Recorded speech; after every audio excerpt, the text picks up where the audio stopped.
Dr. Oz, I first got acquainted with him in the early 2000s when he was a periodic guest on the Oprah Winfrey Show, and he told us to eat broccoli and to exercise.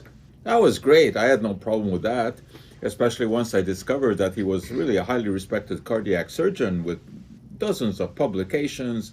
He even invented a heart assist device for patients who were waiting for a transplant. That was great.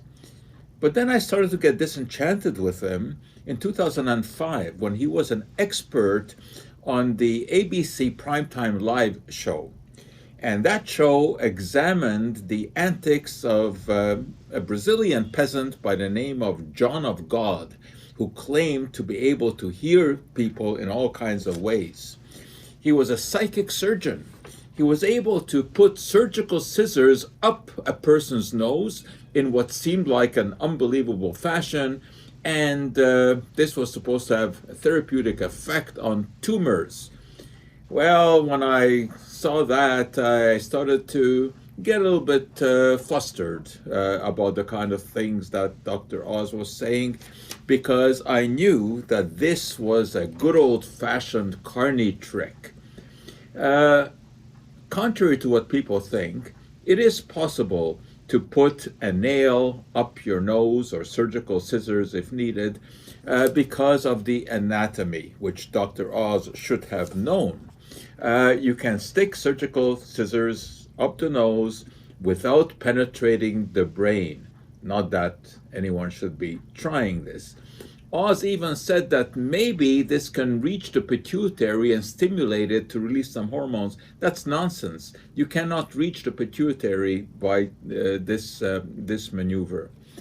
And then when he was anointed America's Doctor by Oprah and given his own show, I started to pay more and more attention to Dr. Oz.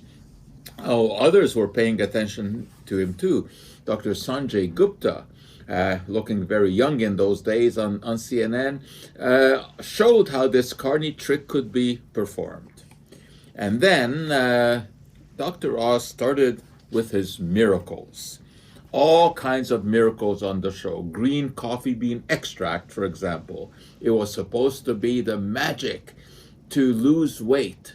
Well, it turned out it wasn't so miraculous because by the next week there was another miracle that appeared, raspberry ketone, for example.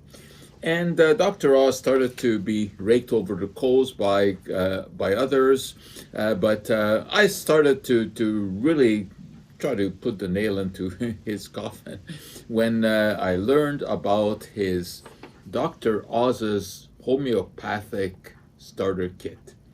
To me, homeopathy is the most absurd of all of the alternative methods out there because it claims to cure existing diseases with non-existent molecules.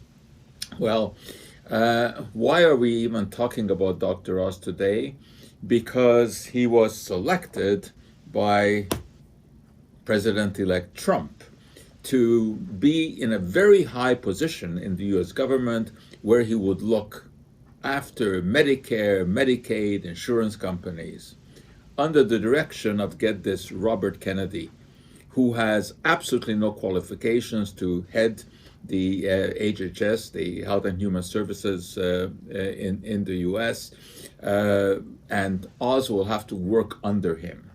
Now, I just hope that, having been a surgeon, but unfortunately having at times drifted into quackery, he can reincarnate himself and use his mind, which obviously is very good. No one can be an accomplished surgeon like him and have malfunctioning mental machinery. I just hope that he can forget all of the stuff that he did on the Dr. Oz show, much of which was questionable, and put his mind to try to make sure that Health and Human Services are run in the wrong way. Or in the right way. It is quite a challenge, but maybe he can be up to it. Although I must say I'm kind of skeptical because of all the skeletons that Dr. Oz has in his closet.